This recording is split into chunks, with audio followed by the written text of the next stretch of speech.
Oui, nous sommes exactement le même jour que pour ma vidéo de 1 an en Allemagne. Ça s'appelle la productivité, hein. Je vous souhaite la bienvenue dans ma bibliothèque des mois de, tenez-vous bien, février, mars, avril, mai, juin et juillet. C'est parti. On va commencer par l'écriture de scénario de Jean-Marie Roth. Il est français apparemment, enfin je crois. Oui, je sais pas pourquoi il a ce nom de famille là. Désolée. C'est le premier livre dans le genre que j'ai lu et terminé. Il existe plusieurs autres livres pour vous apprendre, vous enseigner comment écrire un scénario pour ou les films ou les livres. L'avantage de celui-ci est que l'auteur est un excellent vulgarisateur. Je me souviens que j'ai essayé de lire l'anatomie du scénario par John Truby il y a de ça quelques années et en fait je l'ai pas terminé parce que c'était indigeste. Je l'ai encore là, hein, mais enfin c'est un goal de terminer ce bouquin, mais voilà, un peu plus complexe. En tout cas il n'est pas aussi digeste que celui-là parce que celui-là vraiment c'est une référence de la digestion. Jean-Marie reprend vraiment les mêmes exemples de scénarios avec les mêmes personnages pour pas qu'on soit paumé et c'est des trucs tout cons et inventés parce que le problème, ce que je pouvais vraiment reprocher aux autres bouquins sur le scénario que j'ai essayé de terminer, c'est vraiment qu'ils prennent à chaque fois un exemple d'un film que je n'ai pas vu, un classique un peu des années 80 disons, que du coup pour vraiment comprendre leurs points, il faut avoir vu le film et même vraiment très bien connaître pour se souvenir des noms des personnages, enfin bref, c'est pas très pratique. Ce qui fait évidemment que le plus souvent leur illustration de propos tombe à l'eau parce qu'on n'arrive pas à suivre, on a un peu la flemme d'arrêter notre lecture pour aller regarder le film, pour revenir, dire ah ok c'est bon j'ai compris. J'avais lu un bouquin où ils prennent, mais même John Truby c'est pareil, où ils prennent 10 films différents pour illustrer plusieurs propos différents. L'avantage comme dit c'est que lui il te crée une petite histoire, il te crée un petit personnage, tu sais dans quelle merde il est, et ça continue comme ça tout le long, et il développe le truc tout le long. Donc pour tous ceux qui s'intéressent à l'écriture d'un scénario, d'un livre, d'un film, d'un court-métrage, etc., je vous le conseille très fortement. Ensuite, j'ai lu très vite fait, c'était une BD gratuite de la librairie du coin. Juste, je l'ai lu parce qu'il fallait que je fasse une pause dans le prochain livre dont je vais vous parler. C'est juste un truc en allemand, donc voilà, c'est une enquête et c'est du un peu fantastique surnaturel. Ok. Mais, comme dit, c'était une pause dans ce bouquin. Le prieuré de l'Oranger de Samantha Shannon. J'ai jamais vu le mot prieuré avant ce bouquin. Alors, j'ai beaucoup à dire. J'ai traîné ce livre de fin janvier jusqu'à début mai. Bon, aussi si vous êtes témoin de mon assiduité de lecture pendant cette période-là, ça se comprend. Je vais essayer de faire au plus court. Donc pour cela, je vais quand même vous lire vite fait le résumé qu'on nous donne. Franchement, résumer ça, c'était pas mal. La maison Beretznetz règne sur Linis depuis près de 1000 ans. La reine Sabra IX, qui rechigne à se marier, doit absolument donner naissance à une héritière pour protéger son royaume de la destruction, mais des assassins se rapprochent d'elle. Ead Durian est une marginale à la cour. Servante de la reine en apparence, elle appartient à une société secrète de mages. Sa mission est de protéger Sabran à tout prix, même si l'usage d'une magie interdite s'impose pour cela. De l'autre côté de l'abysse, l'abysse étant une espèce de grand océan très sombre. Tanné s'est entraînée toute sa vie pour devenir une dragonnière et chevaucher les plus impressionnantes créatures que le monde ait connues, c'est-à-dire des dragons, si vous ne l'aviez pas capté. Elle va cependant devoir faire un choix qui pourrait bouleverser son existence. Ensuite, pendant que l'Est et l'Ouest continuent de se diviser un peu plus chaque jour, les sombres forces du chaos s'éveillent d'un long sommeil. Bientôt, l'humanité devra s'unir si elle veut survivre à la plus grande des menaces. Un tour de force épique et magistral, un monument de la fantaisie et de la littérature. Déjà, je dois le dire, un grand respect pour avoir écrit une épopée pareille. Ça a dû demander un travail considérable que j'ai beaucoup de mal à imaginer. Après, j'ai envie de dire que parfois plus c'est court, mieux c'est. Dans le sens où si t'arrives à faire passer des émotions, vraiment des imprégnations dans le caractère des personnages en une petite centaine de pages, là on est sur de la maîtrise. Si tu ne sais pas faire ça, ne te lance pas dans un pavé pareil. Parce que c'est exactement ça le problème de Samantha Shannon. C'est pas le fait vrai qu'elle écrit beaucoup, c'est parce que durant toute l'histoire, je n'ai pas réussi une seule fois à ressentir quelque chose. Alors après, peut-être que c'est moi le problème, peut-être que j'ai trop l'habitude de garder les choses pour moi. Mais je t'assure que quand je suis devant un film ou un livre et qu'il y a personne autour, s'il me vient l'envie de rire ou de pleurer ou d'être tendue à l'extrême en mode non, ne va pas dans cette grotte, n'y va pas. Ou n'importe quel autre sentiment, normalement je me laisse aller. Donc en partant du principe que c'est pas moi le problème, eh bien c'est décevant. Et je crois bien que c'est pour ça que j'ai pris un temps monstrueux à en venir au bout. Outre le fait que j'ai pas vraiment pris le temps et que j'avais toujours des lectures parallèles aussi.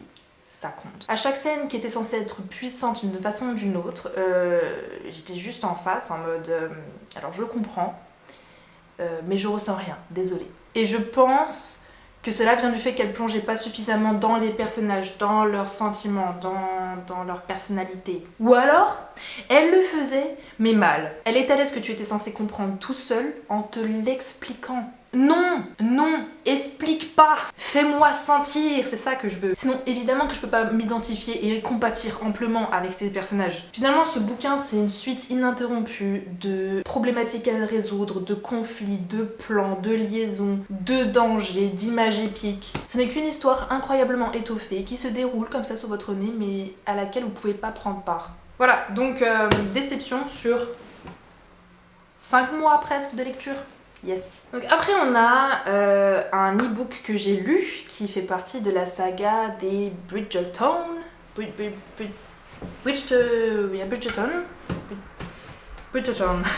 C'est le tome 1 qui s'appelle Daphné et le Duc de Julia Keene. Après Le Prieuré de l'Oranger, ce livre m'a fait l'effet d'une bouffée d'air. Ou plutôt d'un ballon à hélium que vous lâchez sans avoir noué le bout. En fait, il part vite dans tous les coins et puis il retombe pathétiquement par terre. J'ai croisé ce bouquin en librairie et il était dit qu'une série en était inspirée, j'ai lu le résumé, j'ai capté l'ambiance. Une romance au début du 19e siècle. Je suis une fan d'Orgueil et Préjugés. Voilà, tout est allé très vite. Je l'ai inscrit sur ma liste, je l'ai pris en e-book et après avoir passé des mois à être assommée par de la fantaisie, je me sentais prête à me lancer dans cette lecture.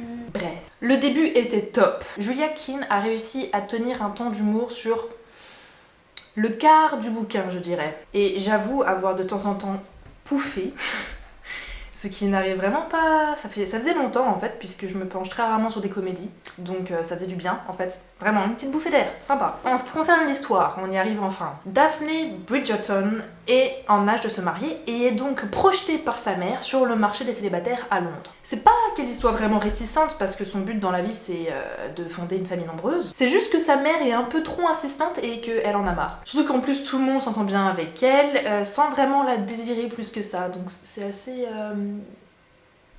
En face se trouve Simon, le duc, qui a décidé de jamais se marier et qui, après des années de voyage, revient à Londres. Son meilleur ami, qui n'est autre que le frère aîné de toute la fratrie de Daphné, le prévient qu'il va en baver parce qu'il est le nouveau étalon sur le marché et qu'il va devoir apprendre à fuir toutes les mères qui vont le pourchasser pour lui présenter leur progéniture. Daphné et Simon vont se rencontrer à une soirée dans des circonstances des plus embarrassantes, de quoi forcer la solidarité, et passent un deal entre deux valses. Ils vont faire semblant d'être épris l'un de l'autre et de se diriger tout doucement vers les fiançailles. Le deal se rompt quand l'un ou l'autre le décide et les avantages sont les suivants. Pour Simon, il aura bien plus la paix quand on le verra comme un homme bientôt pris pour la vie, et pour Daphné c'est l'inverse. Les hommes vont plus s'intéresser à elle parce qu'ils seront intrigués de savoir ce qu'un duc peut lui trouver. C'est tout ou plus l'argument de l'instinct grégaire, et c'est dégueu, mais qu'importe. Daphné et Simon passent donc ce deal, et je m'arrête là dans le récit, mais vous serez d'accord avec moi que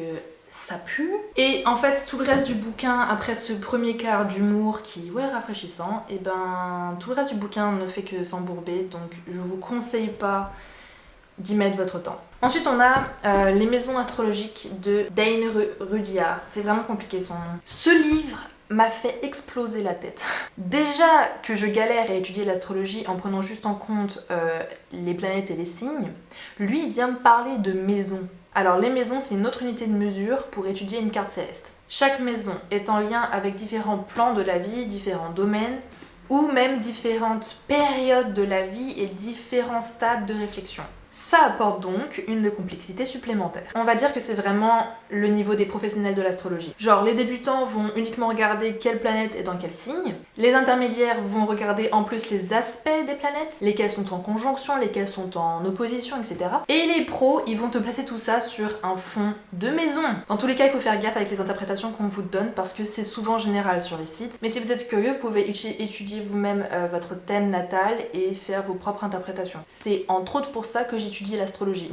Je trouve que c'est super intéressant en fait de s'étudier par ce biais-là en plus de beaucoup d'introspection. Et puis ça nous pousse à nous poser des questions aussi que je pense pas qu'on se serait posé tout seul. De type ah ok apparemment j'ai tel et tel atout dans tel et tel domaine mais je le vois pas réellement dans le concret au quotidien. Peut-être qu'en en étant consciente et en s'efforçant de le mettre en valeur tous les jours, je pourrais développer ce potentiel qui est là de base en moi. Ensuite on a Homebody, Zuhause in mir de Rupi Kaur, ou Rupi Kaur, en fait c'est un nom indien, je crois, je sais. Donc c'est compliqué de dire. Clairement, après avoir terminé les maisons astrologiques, je voulais me remettre dans des lectures qui me faisaient un peu plus plaisir et surtout le défi c'était de se remettre à l'allemand. J'ai donc lu ce livre de poèmes en parallèle de 9th House, que je vous montrerai après. Les poèmes sont en majorité courts et prennent tous une page, donc finalement dans le bouquin il n'y a pas grand chose à lire. Mais j'ai beaucoup aimé l'esthétique minimaliste des illustrations, donc par exemple là, voilà, j'adore sur quelle page je suis tombée. Et le fait que ce soit un livre rigide aussi, j'adore ça. En ce qui concerne le contenu, par contre, c'est beaucoup moins léger. Ce n'est pas le premier recueil de Rupi Kaur, donc je suppose qu'elle a déjà parlé de son histoire dans d'autres recueils, mais bon, j'ai lu celui-ci en premier. Et je me suis pris une claque parce que elle est arrivée directement avec des histoires de viol et de pédophilie. J'étais pas prête. Moi je pensais que ça allait être un livre de poèmes feeling good, bon ce qu'il est finalement. Mais cela n'empêche pas qu'on suit sa progression dans le récit au départ très suggéré ou très cru des abus qu'elle a subis. Et en accompagnant sa réflexion sur son corps, sa valeur, sa confiance en soi, sa place dans le monde, sa relation aux gens et plus particulièrement à ses partenaires et à ses amis. Il y a des poèmes qui m'ont beaucoup parlé parce que ce sont des phrases que j'aurais pu sortir moi-même. D'autres moins parce qu'ils se référaient à des expériences que Dieu merci, je n'ai pas vécues. Bon, après c'est un peu compliqué à suivre de temps en temps parce que c'est en allemand et il n'y a aucune majuscule, sachant que normalement en allemand, tous les noms communs ont une majuscule. Il n'y a pas de ponctuation et elle va à la ligne sans raison. Donc autant dire qu'avec la structure complexe des phrases allemandes, pour savoir quand est-ce qu'il était censé y avoir un point, eh bien on devait faire presque preuve d'imagination. Mais du coup c'était très intéressant parce que je vais vraiment prendre le temps, même pour les plus petits poèmes, pour savoir ce qu'elle voulait dire et savoir comment s'articulait la structure. Et donc vu que je le lisais parfois 2 ou 3 fois, j'ancrais vraiment bien plus le sens en moi et ça me parlait, enfin voilà, c'était intéressant comme expérience. En règle générale, je trouve que ces poèmes transmettent vraiment de merveilleuses pensées, beaucoup d'espoir, beaucoup de leçons d'amour de soi, même si je pense que tout ce qu'elle évoque, il faut vraiment l'avoir vécu et ressenti pour vraiment comprendre et être touché par ce qu'elle dit. Passons maintenant à Das 9. Haus von Leif Bardugo. Je ne sais pas non plus si je prononce son nom correctement, mais bref, les gens s'appellent pas André Simon tous les jours. Et je tiens à dire que j'ai lu ce livre en allemand, juste pour dire. Et malgré ça, je l'ai trouvé vraiment top. C'est dire à quel point j'ai hâte de le relire en français pour capter toutes les nuances que j'ai potentiellement zappées. 9th House est l'histoire de Galaxy Stern, qui se fait appeler Alex, ça aidera tout le monde. Cette fille a tout simplement la capacité de voir les fantômes et se fait recruter par une agence de protection, Lette, ou Lette. Lette fait partie d'un cercle de maisons qui partagent toutes un point commun, c'est la magie. Chaque maison étant spécialisée dans un type de magie. De base, Alex est l'apprenti d'un certain Darlington. Ensemble, ils surveillent le bon déroulement de tous les rituels, c'est-à-dire s'assurer que personne n'est dérangé par des fantômes qui seraient attirés par les rituels. C'est pas nécessairement le bonheur pour Alex qui, elle, voit tout, mais au moins, ça lui donne une place dans ce monde. Parce que jusque-là, elle a pas eu une vie facile. Mais Darlington est porté disparu du jour au lendemain et le corps mutilé d'une jeune fille est découvert dans le quartier. Et Alex se donne comme mission d'enquêter sur ce meurtre. Les ambiances sont vraiment super bien développées. Les flashbacks et retours dans le présent sont habiles. L'enquête est extrêmement bien structurée dans le sens où on découvre au fur et à mesure plein de nouveaux éléments, mais on a quand même un gros paquet de mystères à percer. Le rythme est impeccable aussi. Genre franchement, Alex prend tout en charge et on a envie de dire mais laissez-la dormir cette pauvre fille. On ressent son épuisement parce qu'on est toujours là à courir avec elle dans tous les sens et à chaque fois qu'elle se prend 2 secondes pour se poser et pour se ressourcer un tout petit peu, il y a une nouvelle merde qui arrive, une nouvelle info. On est donc dans un perpétuel périple, ça sonne bien, pour creuser la noirceur et révéler la vérité éclatante. Et ce, jusqu'à la dernière page. C'est clairement pas un bouquin zen. Quand Stephen King dit « le meilleur roman de fantasy que j'ai lu depuis des années », je suis complètement d'accord. J'ai déjà acheté l'e-book en français pour pouvoir en profiter dans quelques mois. Pour l'instant, je m'autorise à décanter un peu et à l'oublier. Mais rien à dire d'autre que je vous le conseille. C'est tout pour cette saison. Encore une fois, je vous rappelle que je fais ces vidéos pour vous partager des livres qui m'intéressent moi personnellement, mais aussi pour la plupart qui constituent toutes les connaissances que j'engrange et que je me suis dit que j'allais vous partager. Et c'est d'ailleurs dans cette même idée de partage que je serais ravie si vous avez des recommandations de lecture, des petites suggestions. Moi j'ai peut-être une liste super grande, super longue, mais je suis toujours open. Sur ce, prenez soin de vous. Bye!